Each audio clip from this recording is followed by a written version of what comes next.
ముఖచంద్రకళంకాభం మృగనాభివిశేషక.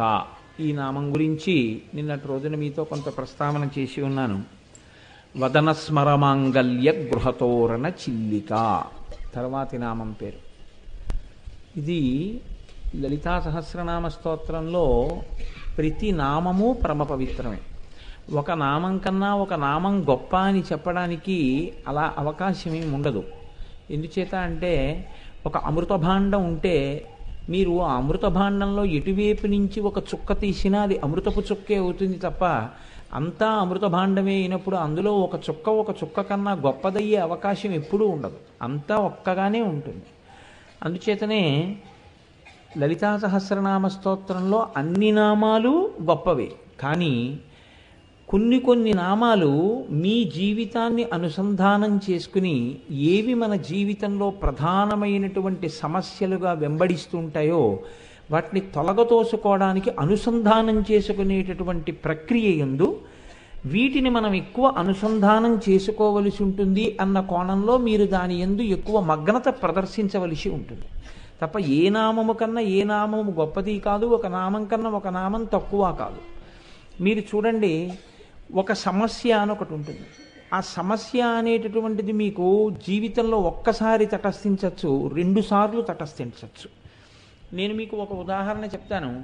ఒక మంచి భార్య కోసం అన్వేషణ అనేటటువంటిది ఎంతవరకు ఉంటుంది అంటే పెళ్ళయ్యే వరకు ఉండొచ్చు. అది కూడా పుట్టినప్పటి నుంచి ఏం ఉండదు. పెళ్లి చూపులు మొదలెట్టినప్పటి నుంచి ఉంటుందేమో. అది ఎప్పుడు తీరిపోతుంది అంటే పెళ్ళైపోగానే తీరిపోతుంది. ఇంకా వీడు మంచిది అనుకుని తెచ్చుకున్నా లేకపోతే ఇంకోలా తెచ్చుకున్నా ఆ తెచ్చుకున్న భార్య మంచిది అని వాడు జీవితాంతం సర్దుకోవడమే. ఇంకో అవకాశమే ఉండదు దానికి. Marry in Heist and repent at leisure అని అందుకే సామెత వచ్చింది. కాబట్టి ఆ సమస్య అక్కడతో అయిపోయింది అంతే తప్ప అది జీవితాంతం వెంబడించే సమస్య కాదు. పెళ్లి చేసుకుందాం అనే సమస్య ఉండదు. పిల్లాడికి ఒక్కసారి స్కూల్లో సీటు తెచ్చుకుంటే అక్కడతో అయిపోయింది దాని సమస్య. సీటు వచ్చేసింది అంతే. ఒక సమస్య జీవితంలో ఒకసారి ఉండొచ్చు, లేకపోతే 2 సార్లు ఉండొచ్చు, 100 సార్లు ఉండొచ్చు, 1000 సార్లు ఉండొచ్చు. కానీ జీవితాంతం ఉండేటటువంటిది మాత్రం పుట్టినదాదిగా శరీరం విడిచిపెట్టేసేంత వరకు మనిషిని నీడ ఎలా వెంటాడుతుందో అలా వెంటాడి దాని చేతనే సమస్త అజ్ఞానమునకు ఆలవాలమై మనిషిని ఒక్క అడుగు ముందుకెయ్యనివ్వకుండా 4 మెట్లు పైకెక్కితే 20 మెట్లు కిందకి జార్చేసేది ఒకటి ఉంటుంది. మీరు ఎప్పుడైనా కొంచెం జాగ్రత్తగా ఆ విషయాన్ని పరిశీలనం చేసే ప్రయత్నం చేయండి. దీన్నే భయము అని పిలిచింది శాస్త్రం. భయం అనేటటువంటిది మనిషిని వెంటాడుతూనే ఉంటుంది జీవితంలో. ఇది పుట్టినదాదిగా అమ్మ కడుపులో ఉన్నప్పుడు భయం గురించి పక్కన పెట్టండి. జగత్తులోకి ప్రవేశించింది మొదలు వాడికి భయమే. ఈ భయం ఎప్పుడు తీరిపోతుంది అంటే ఆ కట్టె కాలిపోయినప్పుడు తీరిపోతుంది. అప్పటి వరకు ఎంత భయం అంటే ఎప్పుడూ భయానికి మొదటి కారణం ఏదై ఉంటుందంటే నేనేమైనా అయిపోతానేమో. పోనీ నేనేమైనా అయిపోతానేమో అని బెంగ పెట్టుకున్న వాళ్ళందరూ ఉండిపోయారా? ఉండిపోయిన వాళ్ళు లేరు. నాకేమీ అవదు అనుకున్నవాడు ఉండిపోయాడా? ఉండిపోయిన వాడు లేడు. నువ్వు వెళ్ళిపోవడం అన్నది ఒకసారి నిజమైపోయిన తర్వాత ఇంకా నీకు ఆ శరీరంతో సంబంధం లేదు. నీకు ఆ శరీరంతో సంబంధం ఉన్న ఏ వస్తువుతోటి సంబంధం లేదు. నువ్వు ఎంత భయపడినా శరీరం ఉండదు. నువ్వు ఎంత భయం లేకుండా ఉన్నా శరీరం ఉండదు. కానీ చూడండి, ఎంత వినండి, ఎన్ని చదవండి, మనిషిని వెంబడించి వెంటపడేది ఏది అంటే ఆ భయం అన్నమాటే. ఈ భయం ప్రధానంగా ఎందుకు వస్తుంది అని అడిగారు. 2 కారణాలు ఉన్నాయి. ఈ 2 కారణాల చేత మనిషిని భయం వెంటాడుతుంది అన్నారు. మొదటి కారణం ఎందుకు వస్తుంది అంటే ఉన్నది ఉండకుండా జారిపోతుందేమో. ఇది భయానికి మొదటి కారణం. ఇది ఎక్కడి నుంచి మొదలంటే దీనితో మొదలు. నేననగా ఎవరు ఇది. కాబట్టి అజ్ఞానానికి మొదలు ఎక్కడంటే పాదు ఎక్కడంటే ఇది నేను అంటూ ఇది తొలగదోసుకోవడానికే జ్ఞానానికి ప్రవేశం. దానికోసం వెంపర్లాట. కానీ చిత్రం ఏమిటంటే మీరు మెట్టెక్కుదామంటే 100 మెట్లు లాగేస్తారు. ఇది నేను అనొక భావన. కాబట్టి ఎప్పుడూ దీని గురించే బెంగ. దీనికి ఏమైనా అయిపోతుందేమో, దీనికి వేడి చేసేస్తుందేమో, దీనికి పడిశం పట్టేస్తుందేమో, దీనికి వాతం కమ్మేస్తుందేమో. నువ్వు ఏ మంచి పని చేయకుండా ఇది దాచి ఏం చేస్తావు? ఇది ఉన్నది మళ్ళీ ఎప్పుడు వస్తుందో నీకు తెలియదు. ఇది ఉన్నది నువ్వు మంచి పని చేయడానికే, దీంతో చెయ్యవు, మరి ఏం చేస్తావు? ఇది జ్ఞానికి ఉండే తాపత్రయం. అజ్ఞానికి ఉండే తాపత్రయం ఏమిటంటే దీని గురించి బెంగెట్టుకో. ఇది పరస్పర విరుద్ధంగా ఉంటుంది లోకంలో. దీని గురించి బెంగ అనేటటువంటిది చిట్ట చివరి క్షణం వరకు వెంటాడుతూనే ఉంటుంది. అమ్మో ఇది ఏమైపోతుందో, అమ్మో ఇది ఏమైపోతుందో. ఇది ఏదో అయిపోయే క్షణంలో ఏమీ సంకోచం లేకుండా అయ్యేపోతుంది. ఎంతో బెంగెట్టుకుంటే ఆగుతుంది ఏంటండి, ఎంతో బెంగ పెట్టుకుంటే తొందరగా అయిపోతుంది, అంతే తేడా. ఏమన్నా బెంగ పెట్టుకోకుండా ఉంటే కొంచెం ఎక్కువ ఉంటుందేమో, ఎక్కువ బెంగెట్టుకుంటే చాలా తక్కువసేపు ఉంటుంది. ఇక్కడతో మొదలుపెట్టి ఉన్నది ఉండదేమో, ఇది కారణం. రెండోది నా భార్య, నా బిడ్డలు, నా వస్తువులు, నేను వేసుకునేటటువంటి నగలు, నాకున్న ఇల్లు, నాకున్న కీర్తి, నాకున్నవి ఉండకుండా పోతాయేమో. ఇది నీడలా ఎంతవరకు వెంటాడుతుంటుందో తెలుసా అండి మనిషిని. దీని యందు అభూత కల్పన చేయడానికి కూడా వెనకాడ్డం. నేను ఇది వదిలిపెట్టకుండా ఉండలేకపోతున్నాను అనేటటువంటి మోహబుద్ధిని దాచుకోవడానికి ఎన్నో అసత్య ప్రకటనలు చేస్తుంటాడు. నాకేం లేదండి, నాకేం తాపత్రయం లేదండి అంటాడు. ఉట్టిది అలా అన్నాడంటే తాపత్రయం అన్నమాట బాగా జీర్ణమైందని గుర్తు. అదేదో తెలియకపోతే ఆ మాట ఎలా వచ్చింది అసలు? కాబట్టి ఉన్నది పోతుంది మొదటి భయం, మనకి రావలసింది రాదు రెండో భయం.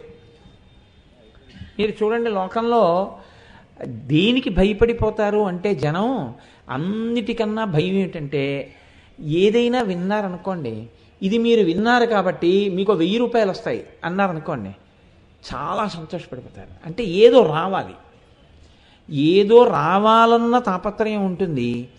ఈ రావడాన్ని శాస్త్రము యోగము అంటుంది. యోగము అంటే కొత్తది వచ్చుట. కోటేశ్వరరావు గారికి వాహన యోగం వచ్చిందండి అన్నారు అనుకోండి, అంటే నేను ఒక కారు కొనుక్కున్నాను అని గుర్తు. కోటేశ్వరరావు గారికి ఏదో గృహయోగం వచ్చిందండి అన్నారు అనుకోండి, నేను సొంత ఇల్లు కట్టుకున్నాను అని గుర్తు. ఇలా యోగము అంటే ఇత పూర్వము లేనిది ఇప్పుడు వచ్చింది, ఇలా ఇప్పుడు వస్తే యోగం పట్టిందంటారు. ఉన్నది ఉన్నది క్షేమంగా ఉందంటారు. ఇత పూర్వం ఏముంది అంటే, ఏదో నా దగ్గర 2 పుస్తకాలు ఉన్నాయి, ఆ 2 పుస్తకాలు అలాగే ఉన్నాయి, తెల్లారేటప్పటికి దొంగలు ఎత్తుకుపోలేదు, క్షేమం. ఉన్నది ఉంటే క్షేమం, కొత్తది వస్తే యోగం. మనిషి భయం దేనికంటే ఉన్నది పోతుందని, క్షేమంగా ఉండదేమోనని, రావలసింది రాదేమోనని, ఈ రెండింటికి భయపడుతుంటాడు. ఇప్పుడు మీరు ఈ విషయంలో మీ ఎవరికైనా నాతో అభిప్రాయ భేదం ఉందా? భయానికి ఈ 2 కారణాలు కావు అని ఏమైనా ఉందా? ఉండదు. ఈ 2 కారణం. ఈ 2 కారణమైతే ఈ రెండిటి యందు మీ ప్రమేయము ఎందుకు లేకుండా ఈశ్వర ప్రమేయాన్ని ఈశ్వరుడు తీసుకొచ్చి అక్కడ పెట్టాడు. చూడండి, దీన్ని నేను ఉంచుకోగలను అని ధైర్యంగా చెప్పగలిగిన మొనగాడుంటే 1,000,000 మంది వైద్యులు కూడి వచ్చిన కాని మరణమయ్యడి వ్యాధి మాంపలేరు. ముందు 5 అంబులెన్సులు, వెనక 5 అంబులెన్సులు, ఆయన గ్రూపు బ్లడ్తో ఉన్నటువంటి సీసాలు, శరీరంలో ఉన్న ప్రతి అవయవం మీద భారతదేశంలో ఎంత పెద్ద స్పెషలిస్టులు ఉన్నారో అంతమంది స్పెషలిస్టులతో కూడినటువంటి టీమ్ ఆఫ్ డాక్టర్సు, ఆయనకి 1 కిలోమీటర్ ముందు 1 కిలోమీటర్ వెనకాతల ప్రత్యేకమైనటువంటి రక్షణ, ఆయన ఉన్న చోట విమానాలు ఎగరకుండా ఆ గగనతలాన్నంతటికి రక్షణ. ఇన్ని చేస్తే ఆయన ఉన్నాడా? ఆయన పేరు పక్కకి కీషేని 2 అక్షరాలు వస్తాయి, కీర్తిశేషుడు అని. అంటే మరి మీ ప్రయత్నం అంతా ఏమైంది? ఖచ్చితంగా వమ్మైంది. ఎప్పుడు? ఈశ్వరుడి ఆజ్ఞ ముందరి నిలబడలేదు. ఈశ్వరుడి ఆజ్ఞ ఎంతవరకు కాలేదో అంతవరకు నాది నాది అంటుంటాడు, నా గొప్ప నా గొప్ప అంటుంటాడు. ఉట్టిది ఈశ్వరానుగ్రహం ఉంది కాబట్టి ఉంటూ ఉంటాడు. ఎప్పుడు ఈశ్వరానుగ్రహం, ఇది ఉండకపోతే ఈశ్వరానుగ్రహం పోయినట్టేం కాదు, అనుగ్రహంతో విడిపోయిన వాళ్ళు ఉంటారు. కాబట్టి ఈశ్వరానుగ్రహం లభించకపోతే ఇది నేను అనుకుని పడిపోతాడు. అప్పుడు అజ్ఞానం వల్ల మళ్ళీ కింద కడతాడు. అలాగే నాకు రాలేదు రాలేదన్న ఏడుపు. ఇప్పుడు ఇందులో మీరు చూడండి, మన ప్రమేయం ఒక్కటి లేదు, ఈశ్వరుడి యొక్క నిర్ణయం ఒకటి ఉంది. ఈశ్వరుడు ఎవరినైనా సరే లోకంలో ఉంచడానికి ఆయన ఏదో ఒక కారణాన్ని దృష్టిలో పెట్టుకుంటాడు. ఇన్ని శ్వాసలు వీడికి ఇవ్వచ్చు, ఇన్ని శ్వాసలు వీడికి ఇవ్వక్కర్లేదు. లేకపోతే మీరు ఒకటి ఆలోచించండి, కొంతమంది పుట్టగానే వెళ్ళిపోతున్నారు, కొంతమంది 10 ఏళ్లకు వెళ్ళిపోతున్నారు, కొంతమంది 20 ఏళ్లకు వెళ్ళిపోతున్నారు, కొంతమంది 100, కొంతమంది 80, కొంతమంది 60. ఆ వయస్సు అసలు లెక్క పెట్టలేము. ఆయా వయస్సుల్లో వెళ్ళిపోతున్నారు. వాళ్ళు చేతకాక వెళ్ళిపోతున్నారా? వెళ్ళిపోయే వాళ్ళందరూ ఎందరో వెళ్ళిపోతున్నారు. వెళ్ళిపోతుండడానికి హేతువు ఈశ్వర నిర్ణయము. దేన్ని బట్టి ఈశ్వరుడు అలా నిర్ణయిస్తున్నాడు? 2. ఒకడికి వస్తోంది, ఒకడికి రావట్లేదు. ఇద్దరూ ఒకలాగే ప్రయత్నం చేస్తున్నారు. ఎంసెట్కి వెళ్ళే వాళ్ళల్లో ఎవరు ఇంజనీర్ కావద్దని కానీ, మంచి కాలేజీలో సీటు రాకూడదని కానీ, నేను ఒక పనికిమాలిన కాలేజీలో చదువుకుని ఇంజనీరింగ్ అయిపోయిన తర్వాత నా అప్లికేషన్ పట్టుకుని ఊరూరా తిరిగేటటువంటి దౌర్భాగ్య జీవితమును గడిపేదనుగాక అని సంకల్పం చేసి ఎంసెట్ ఎవరు రాస్తారండి? ఎవరు రాయరు. ప్రతివాడికి ఏమిటుంటుందంటే మొట్టమొదటి ఆప్షన్ జేఎన్టీయూ, హైదరాబాద్లో సీటు రావాలనే పెడతాడు. కానీ అందరికీ వస్తోందా? ఒక 40 మందికి వస్తోంది. ఏమి 40 మందికి వచ్చి మిగిలిన వాళ్ళకి ఎందుకు రావట్లేదు అంటే వాడు అదృష్టం అండి అంటారు. చిట్ట చివరికి ఏమంటారంటే వాడు అదృష్టం అండి అంటారు. అదృష్టం అనగా ఏమి అంటే ఈశ్వరుడి చేత నిర్ణయింపబడింది అంటారు. వాడి కర్మ అంటారు. లేకపోతే అంటే ఈశ్వరుడి యొక్క నిర్ణయం అన్నది ఒకటి ఉందా లేదా? ఈశ్వరుడి పాత్ర ఉన్నది. ఈశ్వరుడి పాత్ర కూడా ఉన్నది. మీ ప్రమేయము ఉన్నది. మీ ప్రమేయము గొప్పదా? ఈశ్వరుడి పాత్ర గొప్పదా? ఈశ్వరుడి పాత్రయే గొప్పది. అనుగ్రహం అంటే ఏమిటంటే వెళ్ళిపోవలసిన రోజు వచ్చేసింది, కానీ ఈశ్వరుడికి వాడిని పంపడం ఇష్టం లేదు. వాడిని ఉంచాలి అనుకున్నాడు. ఈశ్వరుడు ఉంచుతాడు వాడిని. వాడిని ఎలా ఉంచాలో ఈశ్వరుడికి తెలుసు. ఉండాలి అని నువ్వు అనుకున్నావు, తీయాలి అని ఈశ్వరుడు అనుకున్నాడు. నీ ప్రయత్నం ఆగదు. కాబట్టి ఇప్పుడు రెండిటిలో ఏది గొప్పది? ఈశ్వరుని యొక్క అనుగ్రహము గొప్పది, ఈశ్వరుడు నిర్ణయం చేయడం గొప్పది. ఈశ్వరుడు ఎందుకు నిర్ణయం చేస్తాడు?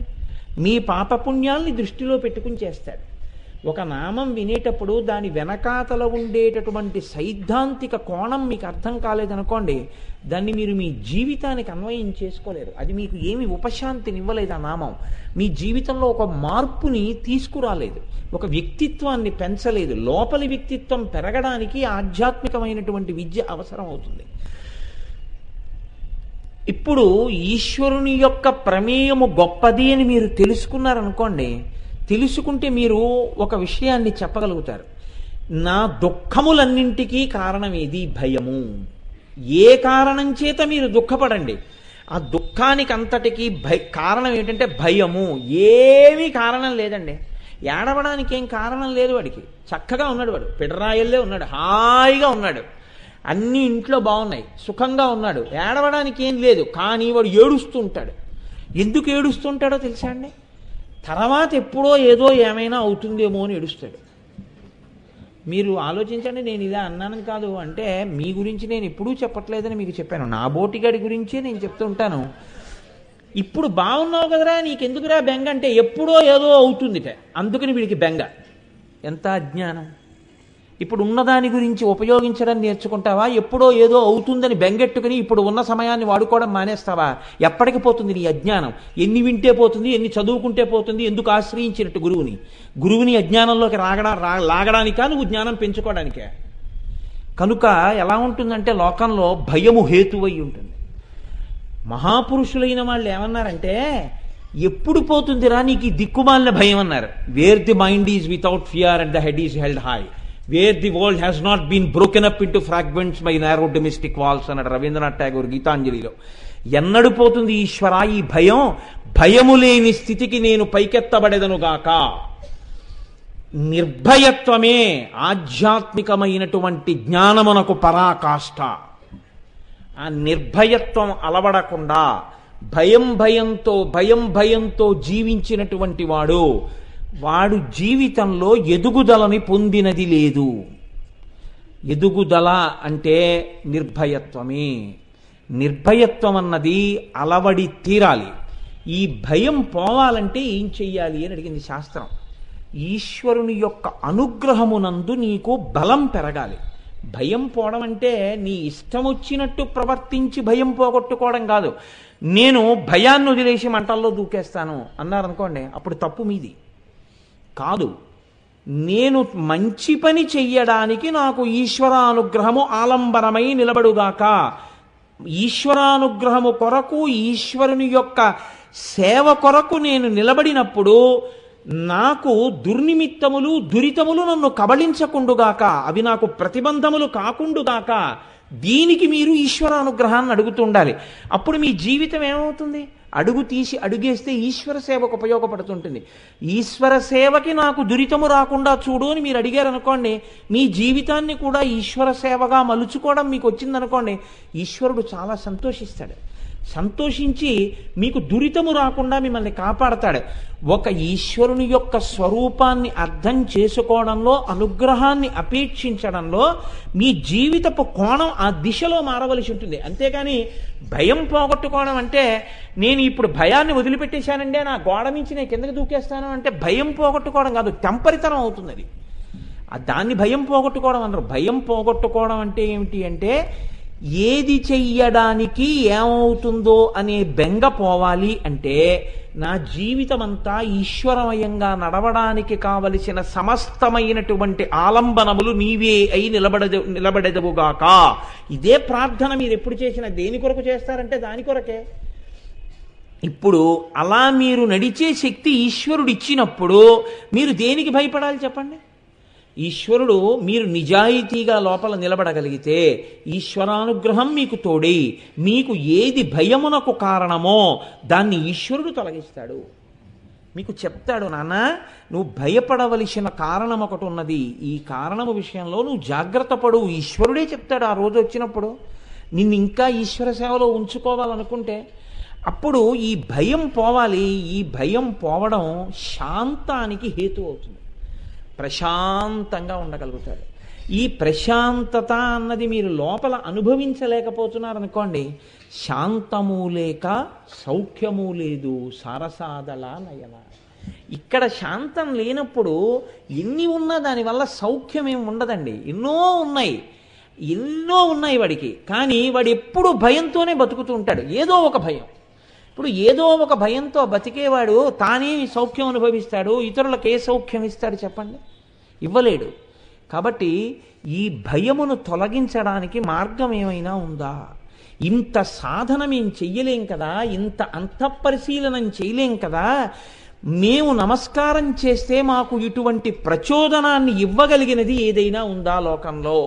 ఇందుకొచ్చింది అమ్మవారికి ఒక రూపం అంది శాస్త్రం. లేకపోతే అమ్మవారికి రూపం అన్నది ఉండదు అసలు. రూపం లేని అమ్మవారు రూపం ఎందుకు దాల్చింది అని అడిగారు. ఎందుకు దాల్చింది అంటే అవి నీ శరీరములో ఉన్నటువంటి అవయవముల వంటివి కావు. వాటికి స్థూల సూక్ష్మ కారణములని 3 స్థాయిల్లో ఉంటుంది ఆ రూపం.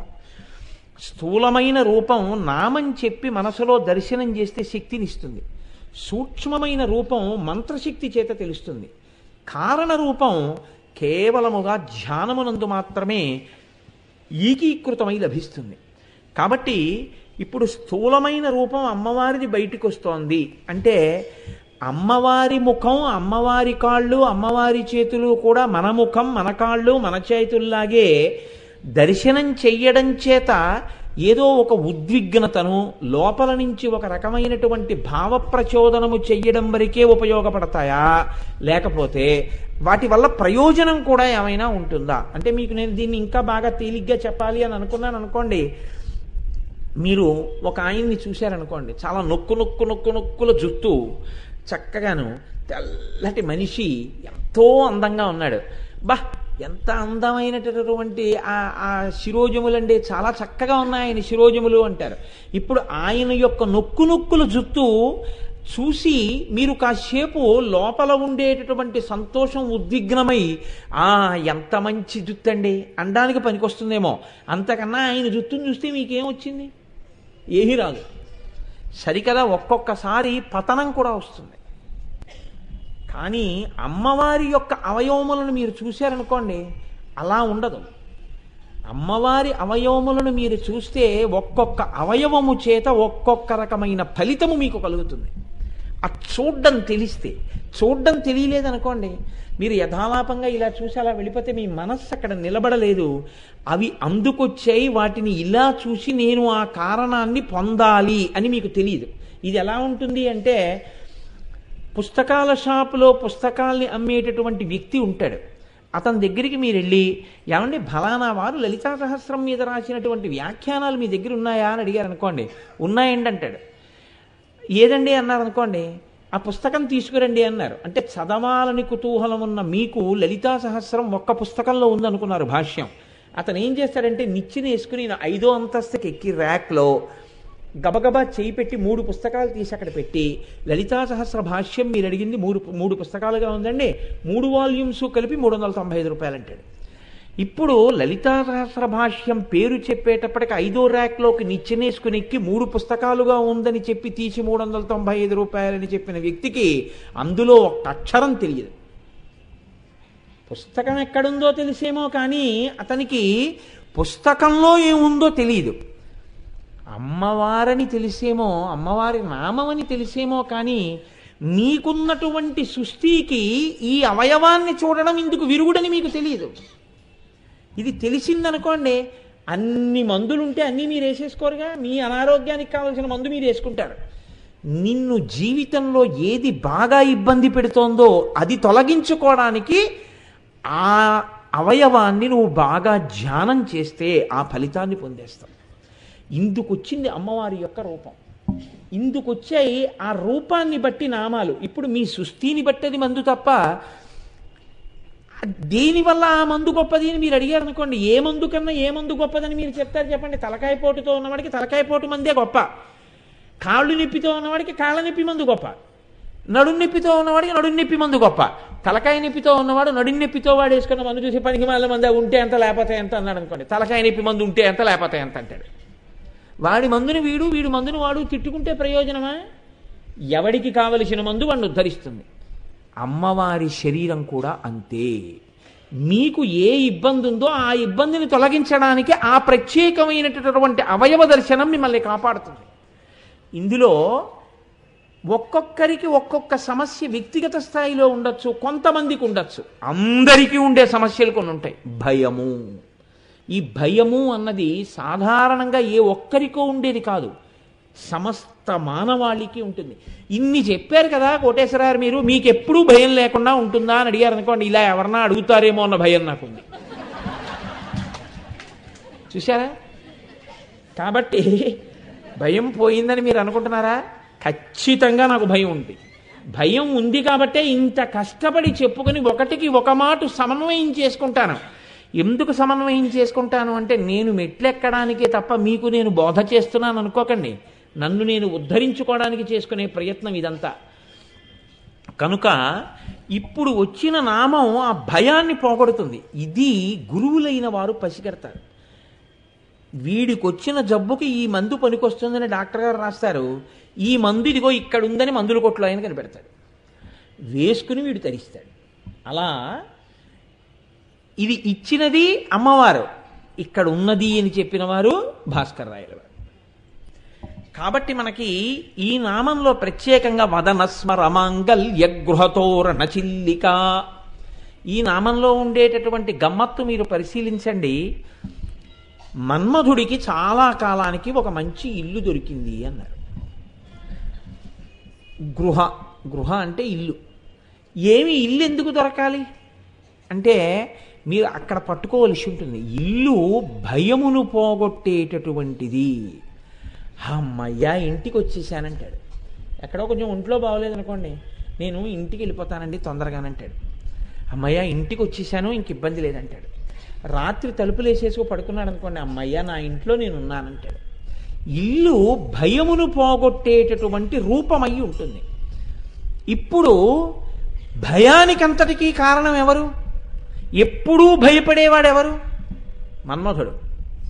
స్మరుడు అన్నారు. స్మర అన్న శబ్దమే ఎందుకు వెయ్యాలి? ఆయనకి ఎన్నో పేర్లు ఉన్నాయి. మనసిజ అని ఒక పేరుంది, అనంగుడు ఒక పేరుంది, అలాగే పుష్పబాణుడు ఒక పేరుంది. ఎక్కడ ఏ పేరు వెయ్యాలో ఆ పేరే వేస్తారు తప్ప అన్నీ మన్మధుడి పేర్లే కదా అని వేరు. ఆయన పేరు స్మరుడు అన్నారు. ఇక్కడ స్మరుడు అంటే ఏమిటో తెలుసా అండి? ఎవరిని స్మరించగానే కామినులను కాముకుల వద్దకు, కాముకులను కామినుల వద్దకు పంపగలడో వాడి పేరు స్మరుడు. దీన్ని మీరు చాలా జాగ్రత్తగా పట్టుకోవాల్సి ఉంటుంది.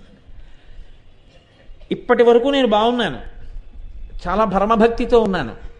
నా మనస్సు ఏ వస్తువుని స్మరించడం వల్ల అదుపు తప్పుతానో అటువంటిది స్మరించడం వల్ల నా మనస్సు అదుపు తప్పి నేను అటువంటి సుఖము కొరకు ఆ వస్తువును ఆశ్రయిస్తానో అలా నన్ను తిప్పగలిగినటువంటి శక్తికి స్మరుడు అని పేరు. ఇది నా మీదే పెట్టుకోవడానికి కారణం, నాకు ఎవరి మీద పెట్టడము ఇష్టం లేదు. దీన్ని వాక్యపరంగా చెప్తే కామినులను కాముకుల వద్దకు, కాముకులను కామినుల వద్దకు చేర్చువాడు. అది భార్య దగ్గరికి భర్త కావచ్చు, భర్త దగ్గరికి భార్య కావచ్చు, హీన స్థాయిలో ఇంకేదైనా కావచ్చు. లేదా విశాలమైన అర్థంలో అది ఏ కోరిక అయినా కావచ్చు. కామము అంటే ఎప్పుడూ స్త్రీ పురుష సంబంధమైనటువంటి కామమే అయ్యి ఉండక్కర్లేదు. నాకు ఒక మంచి పంచ కొనుక్కోవాలనుంది, కామమే కోరిక. నాకు ఏదో మంచి పండు తినాలనుంది, కామమే కోరిక. ఎక్కడ కామం ఉందో అక్కడే భయం ఉంది. ఎందుకని? అది నాకు దొరుకుతుందో దొరకదో. సినిమాకి వెళ్ళారనుకోండి, టిక్కెట్ దొరుకుతుందో దొరకదో. లైన్లో నించున్నాడు అనుకోండి, నేను కోరుకున్న క్లాస్ అయిపోతుందేమో. ఒకవేళ ఇంకొక 2-3 ఉన్నారనుకోండి, భయం ఇంకా పెరిగిపోతుంది. ఇప్పుడే అయిపోయాయని ఎవరు అనడు కదా. ఒకవేళ దొరికినా నా భార్యకి ఏ రోలోనూ నాకు ఈ రోలోనూ ఇవ్వడు కదా. ఇంత ఉత్కంఠతో మీరు తీసుకుని నంబరింగ్ ఉందా అండి అంటారు. ఎందుకని? భయం. నంబరింగ్ లేకపోతే అందరూ తలో చోట కూర్చుంటే నేను మా ఆవిడ తలో 2 చోట్ల కూర్చోవాలేమో. ఇది 2 మగాళ్ళ మధ్యలో కూర్చుంటే, నేను ఎక్కడో కూర్చుంటే ఇంకా సినిమా చూడడం ఉండదు, భయం. ఆవిడ వంకే చూస్తూ కూర్చోవాలేమో. కాబట్టి నంబరింగ్ ఉందండి అన్నాడు అనుకోండి, అప్పుడు మళ్ళీ ఇంకో భయం. ఫ్యాన్ కింద వచ్చిందా, చిట్ట చివరకు వచ్చేసిందా. చిట్ట చివరికి వస్తే ఏమండి అన్నాను అనుకోండి, గోడ పక్క దోమలు ఉంటాయండి, పక్కంతా పీకేస్తాయి. అంత ఎక్కడండి ఆ భయానికి? ఇంత వీడిపోని చాలా బాగుంది అనుకుని లోపలికి వెళ్ళారనుకోండి, ఆ కుర్చీ ఇలా ఉంటుంది. అక్కడి నుంచి నడుం నొప్పి రేపు మళ్ళీ ప్రారంభం అవుతుందేమో భయం. వద్దు వెళ్ళిపోదామంటే ఇన్నాళ్ళకి తీసుకొచ్చారు, నడుం నొప్పి మీకు ఇక్కడికి వచ్చినానా అంటుందేమో అని భయం. దిక్కుమాలిన భయంతోనే జీవితం. ఎప్పుడూ భయమే, అది వదిలింది ఎప్పుడు. కాబట్టి ఎక్కడ కోరిక ఉన్నదో దాని నీడ భయం ఉన్నది. కోరిక లేకుండా నువ్వు ఉన్నావా? ఒక్కనాటికి లేవు. కోరిక భయము, కోరిక భయము. కాబట్టి స్మర. మరి ఈ స్మరుడు మనందరినీ కోరికల్లో పెడుతున్నాడు, కోరికల చేత భయము కల్పిస్తున్నాడు. బాగున్నాయి ఈ 2. మరి ఈయనకి ఎందుకంటే భయం? ఈయనకి భద్రమైన ఇల్లోటి కావలసి వచ్చింది. భద్రమైన ఇల్లు అంటే ఏమిటి? ఆయనకి భయం లేకుండా చెయ్యగలిగిన ఇల్లు. ఏమి ఇంతకు ముందంతా ఎందుకు లేదు అంటే, ఎవరితో తగువెట్టుకుంటే లోకంలో మన శాంతితో బతకలేడో వాళ్ళతో తగువెట్టుకున్నాడు. ఇది లోకంలో చేసేటటువంటి పెద్ద పొరపాటు. నీ మనశ్శాంతికి ఏది హేతువో దానితో తగువెట్టుకుంటావు. పెట్టుకుంటే ఏమవుతుంది? శాశ్వతంగా అశాంతిలోకి జారిపోతావు. దీనికి కారణం ఏమిటి అంటే పరిధిని అతిక్రమించుట. మన్మధుడు ఏం చేశాడు? తన పరిధిని తాను అతిక్రమించాడు. అయితే ఒక్కటి, పరిధి తెలియక అతిక్రమించలేదు, తెలిసి అతిక్రమించాడు. ఇది మరీ దోషం. ఇంద్రుడు పిలిచి మన్మధుణ్ణి, నువ్వు వెళ్ళి శివుడి మీద బాణం వెయ్యి అన్నాడు. అంటే అన్నాడు, నేను ఆయన మీద బాణం వేయడం ఏమిటంటే నా శక్తి సరిపోతుందా అన్నాడు. అన్నవాడు నేను వెళ్ళను అని ఉంటే బహుశా మన్మధుడి యొక్క అధికారం ఒక్కటే పోయి ఉండుండేదేమో. కానీ శివుడి మీదకి వెళ్ళి బాణం వేశాడు ఇంద్రుడి దగ్గర మెహర్బానీ కోసం. ఏమయ్యాడు? భుగభుగయను పెనుమంటలు భగభగమని మండనంత బ్రహ్మాండంబుల్ దిగులు దిగు దిగులు దిగులు దిగులన తెగిమరుపై చిచ్చు కన్ను దేవుడు విచ్చన్. పోతన గారు వీరభద్ర విజయంలో ఏమి పద్యాలకి ప్రాణప్రతిష్ఠ చేశారో. అక్కర్లేని విషయాన్ని నెత్తికెత్తుకున్నందుకు భుగభుగయను పెనుమంటలు భగభగమని మండనంత బ్రహ్మాండంబుల్ దిగుదిగులు దిగులు దిగులన తెగిమరుపై చిచ్చు కన్ను దేవుడు విచ్చన్. పరమశివుడు మూడో కన్ను తెరిచాడు. ఎందుకు తెరిచాడు? ఆయన ఇంకోళ్ళ మీద బాణం వేస్తే తన స్వధర్మం తను చేసుకున్నాడు. ఆయన దగ్గరికి వెళ్ళి అడిగిన వాళ్ళకి చెప్పుకునే సలహా చెప్పుకుంటే ఇబ్బంది లేదు. ఆయన దగ్గరికి వెళ్ళి అడగని సలహా ఎవరికి ఇవ్వకూడదో వాళ్ళకి ఆ సలహాలు ఇవ్వకూడదు. వాడు ఎక్కడ ఉండి ఇచ్చినా ఎవరి ద్వారా ఇచ్చినా వాడు తప్పే చేస్తున్నాడు. వాడు తన పరిధిని అతిక్రమించాడు. కాబట్టి ఇప్పుడు ఏం చేశాడు అంటే ఇంద్రుడి మెహర్బానీ కోసమని పరమశివుడి మీద బాణం వేశాడు. ఇప్పుడు పరమశివుడు మూడో కన్ను తెరిచి కాల్చేశాడు. బూదైపోయాడు. ఎలా అయిపోయాడు? ఆయన ఒక్కడైపోలేదు, మన్మథుడు. అందుకే పౌరాణిక సాహిత్యం మనకి మార్గాన్ని చూపిస్తుంది జీవితంలో. కలహంసములతోడ గండుకో ఇలలతో మేలైన కమ్మ తెమ్మెరలతోడ చిలుకలగములతో అలరుతేరుతో శరము పూంచిన శరాసనముతోడ పుష్పహారములతో పుష్పాస్త్రములతోడ దనరారుమకరకేతనముతోడ పువ్వుల జోడుతో పువ్వుల దొనలతో కొమరారు చిగురాకు గొడుగుతోడ మరియు తగిన ఎట్టె మహిత శృంగారంబుతోడ వేగ తూలి శివుని కంట చిచ్చుచే సుడివుడి పంచవింటి జోదు భస్మమయ్యే. తన తోడు తెచ్చుకున్న కోయిలలతో వేసుకున్న చిగురాకు గొడుగుతో వెంట తెచ్చుకున్నటువంటి పుష్ప బాణములతో పెట్టుకున్నటువంటి భ్రమరములతో కూడినటువంటి వింటి నారితో తెచ్చుకున్న కలహంసములతో అన్నిటితో కలిపి తనకున్న పరివారమంతటితో కలిపి బూదిరాశిగా కింద పడిపోయాడు. ఇప్పుడు ఇక మళ్ళీ పుట్టడం అనేటటువంటి అవకాశం లేదు. ఎందుకని? మహాజ్ఞాని అయినటువంటి పరమశివుడి యొక్క మూడవ కన్ను తెరుచుకోవడం వల్ల బూదిగా పడిపోయాడు. ఇక పుట్టలేడు. ఇప్పుడు ఆయన మళ్ళీ పుట్టకపోతే ఇబ్బంది ఏముందండి, పోతే పోయాడు, ఊరుకోండి. ఎంతమంది పోలేదు? గజాసురుడు పోలేదా? త్రిపురాసురుడు పోలేదా? అతిక్రమించిన మన్మథుడు కూడా వెళ్ళిపోయాడు. ఎందుకు బెంగ? కాదు, బెంగ పెట్టుకోవలసిన వ్యక్తి ఒకరున్నారు లోకంలో. ఎవరు? ప్రకృతి పరిణమించాలంటే, ఈ లోకములు పరిఢవిల్లాలంటే, తామరతంపరగా అన్ని జాతులు పెరగాలంటే మన్మథ బాణములు పడితే తప్ప కామము సుఖముగా పరిణమించి ప్రజోత్పత్తి జరగదు. ప్రజోత్పత్తి యందు ఆనందము అంతర్హేతుకంగా ఉంటుంది. ప్రజోత్పత్తి పరమ దుఃఖభూయిష్టమైపోయింది అనుకోండి, ప్రజోత్పత్తి ఉండదు. ప్రజోత్పత్తి యందు ఆనందం ఉన్నది అంతర్లీనంగా. కామము సుఖమైన కారణం చేత ప్రజోత్పత్తికి వెంపర్లాడతాయి జీవులు. ఇప్పుడు ఈ బాణములు పుష్పబాణములు మన్మథుడు వెయ్యకపోతే లోకంలో సృష్టి ఆగిపోతుంది. కాబట్టి ఇప్పుడు ప్రకృతిని కాపాడవలసిన అమ్మవారు ముందుకొచ్చి ఈయన్ని మళ్ళీ పునరుజ్జీవితుణ్ణి చేసింది. అమ్మవారు జోక్యం చేసుకుందనుకోండి, అయ్యవారు ఊరుకుంటారు. ఎందుకంటే వాళ్ళ మధ్య పంచసామ్యములు అని ఉన్నాయి. 5 వాళ్ళిద్దరూ ఒక్కలా ఉంటారు. అందులో అనుగ్రహం ఒకటి. ఆవిడ అనుగ్రహించింది అనుకోండి, ఆయన ఊరుకుంటారు. అది దాంపత్యం అంటే.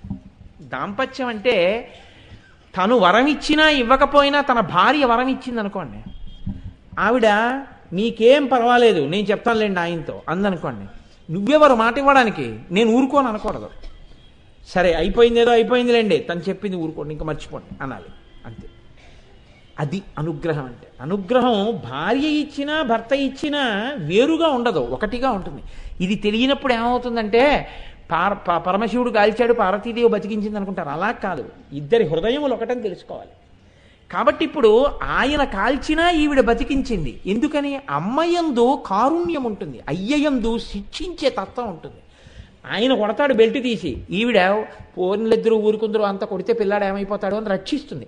అంతేగాని 8 పడ్డాయి ఇంకో 3 పడ్డాయి అందం అమ్మ. అలా అంటే అమ్మతనం ఉండదు. అమ్మతనంలో కారుణ్యం ఉంటుంది. కాబట్టి ఇప్పుడు లోకము పట్ల కారుణ్యం, అయ్యో లోకమంతా బతకాలి. కాబట్టి ఇప్పుడు ఆవిడ ఏం చేసింది? ఈయన్ని బతికించింది.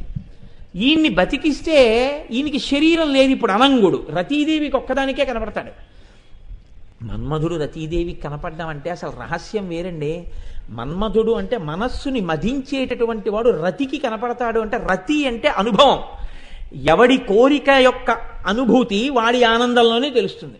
లడ్డూ తినాలన్న నా కోరిక యొక్క అనుభూతి నీ తింటే నాకే తెలుస్తుంది దాని అనుభూతి. ఆ కోరిక తీరడం నాకు తెలుస్తుంది. అందుకే రతికే మన్మధుడు కనపడతాడంటే అది అసలు రహస్యం.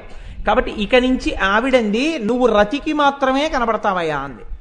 అనంగుడవై ఉంటావు కానీ పూర్వం ఏం చేశావో అది ఇప్పుడు చేస్తూ ఉండు అంది. కానీ ఇప్పుడు ఆయనకి బెంగ ఏం పట్టుకుందంటే మరి నేను ఎక్కడ ఉండాలని పట్టుకుంది. ఎక్కడ ఉండాలంటే పూర్వం ఉన్నట్టే ఉండు హాయిగాను. హాయిగా ఉండడానికి ఆయన ఎక్కడ లేడు. మీరు దీన్ని కొంచెం జాగ్రత్తగా పట్టుకోవాలి. శివుడు అంటే మంగళం. మంగళం అంటే ఏమిటండి? ఊపిరితో ఉండడమే మంగళం. ఊపిరి వెళ్ళిపోయింది అనుకోండి, షీకి తలకట్టు పైకి లేస్తే శవం, శివం శవం అయిపోతుంది అంతే. కాబట్టి ఇప్పుడు అది పైకి లేచిపోకూడదు. లోపల శివం ఉంటే శోభనం, మంగళం, భద్రం, కళ్యాణం, శ్రేయస్సు. ఇప్పుడు ఆయన ఎక్కడ లేడు, అంతటా ఉన్నాడు. ఎవరి మీద వేస్తాడు బాణం? ఎవరి మీద వేస్తే అందులో శివుడు లేస్తే ఎక్కడరా నువ్వు అని మళ్ళీ ఇలా అన్నాడు అనుకోండి, అనేటప్పటికీ మళ్ళీ ఏం చేస్తాడో ఓసారి తిన్నవాడికి ఆ భయం ఉంటుంది. అందుకని ఇప్పుడు ఒక భద్రమైన గృహాన్ని ఎంచుకోవాలి. ఒకవేళ మళ్ళీ తప్పే చేసేసిన ఆయన వచ్చి ఎక్కడున్నాడు రా వీడు అనేటప్పటికీ ఆయన తనని తాను మరిచిపోయి సంతోషించాలి. అలాంటి ఇల్లు ఒకటి కావాలి ఇప్పుడు ఆయనకి. ఇప్పుడు ఆయన బాగా వెతుక్కున్నట్టు అలాంటి ఇల్లు ఏమిటని. అలాంటి ఇల్లు ఏది అంటే ఆయనకి అమ్మవారి ముఖమే ఆ ఇల్లుగా దొరికింది. ఎందుకని? కాముడు కాలిపోయిన తరువాత మహాకామేశ్వరుడికి ఆవిడ ఇల్లాలైంది. కాముడేడి ఆవిడ ఇల్లాలైనప్పుడు మన్మథబాణం వేస్తే కదండి పరమశివుడు మరి పార్వతీదేవిని భర్తగా భార్యగా స్వీకరించాలి. మన్మథుడు లేడుగా.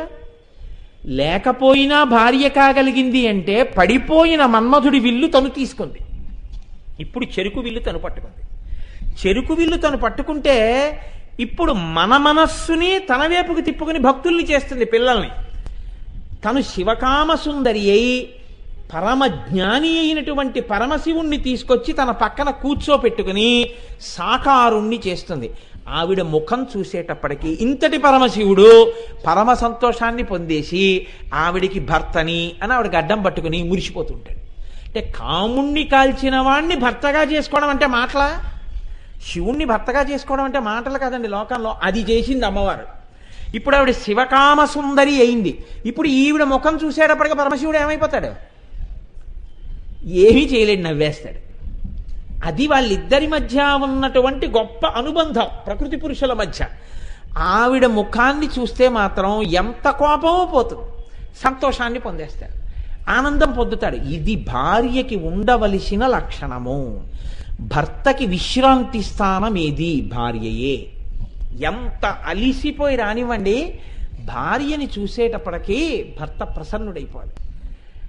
భార్యని చూసేటప్పటికీ చక్కటి నిద్ర పట్టేయాలి. భర్త ఆరోగ్యం అంతా ఎక్కడుంటుంది అంటే భార్య చేతిలోనే ఉంటుంది. ఎందుకంటే కామేశ్వర ప్రాణనాడి. ఆవిడికి తెలియని బలహీనత ఉండదు, ఆవిడికి తెలియని బలం ఉండదు ఆయన దగ్గర. మీరు బాగా జ్ఞాపకం పెట్టుకోండి. భార్య కన్నా న్యాయమూర్తి లోకంలో ఉండడండి. అందుకే భర్త ఇటువంటి వాడే నాకెన్ని జన్మలెత్తినా రావాలి అని భార్య అన్ననాడు వాడి జన్మ సార్థకత. ఆ మాట రానప్పుడు ఆవిడ మరీ పెంకిదీపోయి అలా అన్నంటే నేనేం చెప్పలేను, కానీ అలా అనిపించుకోవడం పురుషుడి యొక్క పరమధర్మం అయి ఉంటుంది. ఆవిడే న్యాయమూర్తి అయి ఉంటుంది వ్యక్తి జీవితానికి. ఆవిడే. లోకంలో వాళ్ళు ఎన్నైనా పొగడచ్చు, వాళ్ళు పొగిడిన ఒక మాట దగ్గర ఆవిడ ఒక వెకిలి నవ్వు నవ్విందనుకోండి, అంటే అంతకన్నా కితాబ్ ఇంకోటి లేదు. He is not fit to receive that certificate. మీకేం తెలుసు, నాకు తెలుసు దాని అర్థం. కాబట్టి అమ్మ బాబోయ్ ఆయన ఎంత భక్తి తత్పరుడండి మహానుభావుడు అన్నారనుకోండి, అందనుకోండి ఆవిడ. అంటే అర్థం ఏంటంటే మీకు అంతే తెలుసు, అసలు ఆయన డొల్లతనం నాకు తెలుసు అని. పరమ భక్తి తత్పరుడండి అన్నారనుకోండి, ఆవిడ మహానుభావుడండి నా అదృష్టం అందనుకోండి, ఇంకంతకన్నా సర్టిఫికేట్ అక్కర్లేదు ఆయన భక్తి తత్పరుడని. చాదస్తం చంపేస్తున్నాడు ఇలాగే అందనుకోండి, అప్పుడు ఆవిడికి అర్థం కాలేదు అని. ఆయన తప్పు కాదు, ఆవిడికి అర్థం కాలేదు అని. ఇది మాటలలో శాస్త్రాలన్నీ వచ్చేస్తాయి. అందుకే ప్రాజ్ఞుడైన వాడు మాటని బట్టే నిర్ణయం చేసేస్తాడు. అందుకే పెద్దల దగ్గర మాట్లాడడం అంటే చాలా జాగ్రత్తగా ఉండు అని చెప్తుంది శాస్త్రం. కనుక ఇప్పుడు మన్మథుడికి చాలా భద్రమైన గృహం ఇది, అమ్మవారి ముఖమే. అందులో కూర్చున్నాడు వెళ్ళి. కూర్చుంటే ఇప్పుడు ఆయనకి కోరిక ఏమిటి? ఇంకోసారి అమంగళం రాకూడదు. అమంగళం ఎవరి విషయంలో ఆయనకి బెంగ? వాళ్ళ ఆవిడ గురించి కాదు, తన గురించే. ఎందుకని? చేసే ఉద్యోగం అటువంటిది. రోజూ బాణాలు వెయ్యాలి. ఆ బాణం వేసేటప్పుడు మళ్ళీ ఎక్కడ మూడో కన్ను తెరుస్తాడో అని బెంగ. అందుకని తన ఇంటికి అనుకున్నట్ట, ఎప్పుడూ మా ఇంటికి తోరణం ఉండాలి. ఎప్పుడు మా ఇంటికి తోరణం ఉండాలంటే ఏంటి? మా ఇల్లు శుభంగా ఉంది, మా ఇంట్లో అమంగళం లేదు. అమంగళం లేదు కాబట్టి మా ఇంటికి ఎప్పుడు తోరణం ఉంటుంది. తోరణం ఎక్కడ కడతారండి? తోరణం లోపల గడప కట్టరు, లేకపోతే కింద గడప కట్టరు, పక్క గడపలకి కట్టరు, పైన ఉన్నటువంటి కమ్మికి కడతారు. అందుకే ఆ కమ్మికి ఒక్కదానికే ఇంటి మొత్తం మీద ఒక పేరుంది. ఆ కమ్మిని లక్ష్మీ కమ్మి అని పిలుస్తారు. ఆ కమ్మి పుచ్చిపోయినా, ఆ కమ్మిని కన్నాలు పడిపోయి దాన్ని తొందరగా బాగు చేయించకపోయినా ఇంటి యజమానికి అరిష్టం. అందుకే తోరణం దేనికి అంటే పైన ఉన్న లక్ష్మీ కమ్మికి. ఇంట్లో పెళ్ళవుతోంది, లక్ష్మీ కమ్మికి మంగళతోరణం ఉంటుంది. ఇంట్లో ఉన్నవాడు ఎప్పుడూ సంతోషంగా ఉంటున్నాడు, లక్ష్మీ కమ్మికి ఏదో ఒక అలంకారం ఉంటుంది. అలంకారం లేని లక్ష్మీ కమ్మి ఇంటికి ఉంటే లోపల ఉన్నవాడు సుఖంగా ఉన్నాడని నిర్ణయము కాదు. అందుకే ఇంటి ముందున్న లక్ష్మీ కమ్మికి పూలదండో, తోరణమో, భగవన్మూర్తో, లేకపోతే దాని మీద ఏదో ఒక ఈశ్వర మూర్తో ఏదో ఒకటి ఉండాలి. అంతకన్నా తోరణం ఇంకోటి ఏముంటుంది? కాబట్టి ఇప్పుడు మన్మధుడు ఇల్లు ఇదైతే, అమ్మవారి ముఖమైతే, ఆయన తోరణం కట్టుకున్నట్ట. ఏమిటా తోరణం? అమ్మవారి కనుబొమలే తోరణము. అమ్మవారి కనుబొమలు అమ్మవారి యొక్క ముఖమునందు ఎంత శాశ్వతత్వంతో ఉంటాయో, ఆడదాని కనుబొమలు పరమ మంగళప్రద స్థానములు. పురుషుడివైనా సరే. అందుకే కనుబొమలు తీయడం మహానేరం, గుర్తుపట్టలేరు మీరు మనిషిని అసలు. కాబట్టి ఇప్పుడు అమ్మవారి యొక్క కనుబొమలు మన్మధుడి యొక్క ఇంటికి మంగళతోరణములు. కాబట్టి ఇప్పుడు మళ్ళీ మన్మధుడికి ఇంకా అమంగళం ఉందా? ఇక లేదు. ఎందుకు లేదు? ఆ మంగళతోరణానికి ఉన్న శక్తి. ఇప్పుడు ఈ మంగళతోరణం ఎవరి భయం పోయిందనడానికి గుర్తు. ఎవరి భయం పోయిందండి ఈ మంగళతోరణాలు ఉండడం వల్ల? మన్మధుడి భయం పోయింది. అది మన్మధుడి ఇల్లు, అమ్మవారి యొక్క ముఖం. అందులో ఉన్న కనుబొమలు మంగళతోరణాలు అయితే ఆ మంగళతోరణాల వల్ల మన్మధుడి భయం పోయింది. ఆ మంగళతోరణాల్ని నువ్వు చూస్తే నీకు భయం పోయింది. కాబట్టి ఇప్పుడు భయాన్ని పోగొట్టడానికి హేతు ఏదైంది అమ్మవారి ముఖంలో, అమ్మవారి శరీరంలో?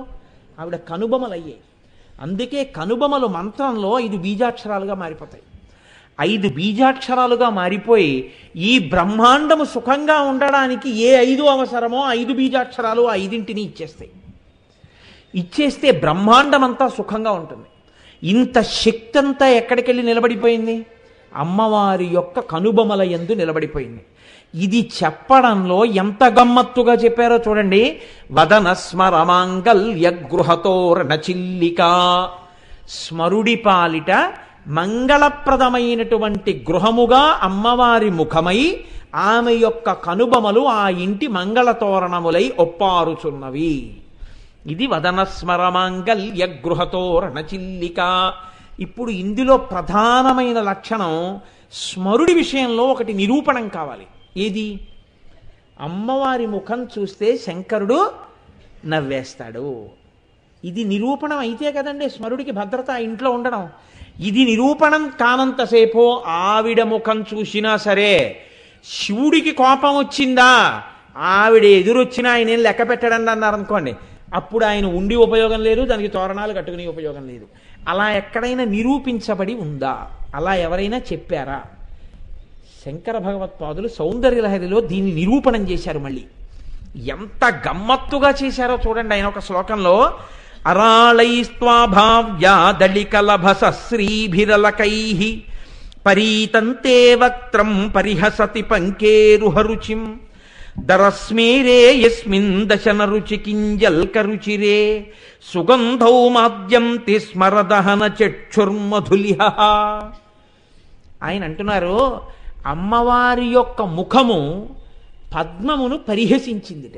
ఎందుకు పరిహసించాలి పద్మాన్ని అంటే, పద్మానికి అమ్మవారి ముఖానికి రెండు దగ్గర పోలికలు చెప్తారు. అందుకని పద్మముఖి అని పేరు అమ్మవారికి. పద్మము ఒక్కొక్క రేకు రేకుగా విచ్చుకుంటుంది. ఒక పువ్వు ఉందనుకోండి, మొగ్గ ఇలా విచ్చుకుంటుంది. తామర పువ్వు అలా విచ్చుకోదు. ఒక రేకు ముందు, తర్వాత ఒక రేకు, తర్వాత ఒక రేకు, తర్వాత ఒక రేకు, తర్వాత ఒక రేకు, ఇవి మెల్లమెల్లగా మెల్లమెల్లగా అలా విచ్చుకుంటూ దుద్దు కనపడుతుంది. రేకు రేకుగా విచ్చుకుంటుంది. రేకు రేకుగా విచ్చుకునేటటువంటి లక్షణం పద్మానిది. మెల్లమెల్లగా పెదవులు విడివిడేటట్టుగా నవ్వడం అమ్మవారిది. రేకులు విచ్చుకున్న తరువాత ఇలా కొద్దిగా విచ్చుకోగానే కనపడేవి పద్మములోనే ఉన్న కేసరములు. అమ్మవారి పెదవులు కొద్దిగా ఇలా విచ్చుకునేటప్పుడు కనపడేవి దంతములు, అమ్మవారి యొక్క దంతపంక్తి. పువ్వు విచ్చుకోగానే ఇలా దగ్గరికి ఎడితే ముఖానికి తగిలేది మంచి సువాసన. అమ్మవారి ముఖాన్ని దగ్గరగా చూస్తే తగిలేది సువాసన. పద్మం దగ్గరికి వెళ్ళి చూస్తే తగిలేది చల్లతనం. అమ్మవారి ముఖాన్ని దగ్గరగా చూస్తే తగిలేది చల్లతనం. ఇవన్నీ సరిపోయాయి. కానీ అరాళై స్వాభావ్యా దళికలభసశ్రీభిరలకై, ఎప్పుడూ కూడా ఈ తామర పువ్వు, ఈ పద్మం ఎక్కడుంటుందో ఈ పద్మం మీద ఎగురుతుంటాయి తుమ్మెదలు. ఇవి విచ్చుకునే వరకు అవి ఏం చేస్తాయంటే పద్మం మీదకి రావు, ఇది విచ్చుకునే వరకు దగ్గరకు వస్తాయి. ఇంకా విచ్చుకోలేదు పద్మం, పెటల్ బై పెటల్ అంటారు. అంటే రేకు తర్వాత రేకు విచ్చుకోవాలి.